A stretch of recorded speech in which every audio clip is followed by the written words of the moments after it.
Here ধরে ধরে মোরায়ার জনমে হংস মিথুন ছিল।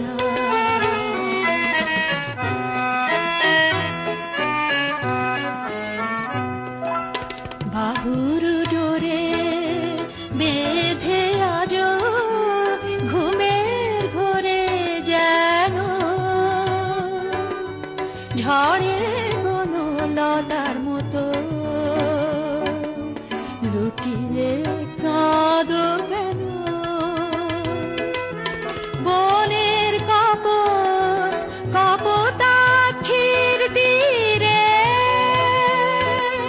পাখায় পাখায় বাঁধা ছিলাম নীড়ে। চিরতরে হলো ছাড়া ছাড়ে নিঠুর ব্যাধের স্বরে মোরায়ার জনমে হংস মিথুন ছিলাম ছিলাম।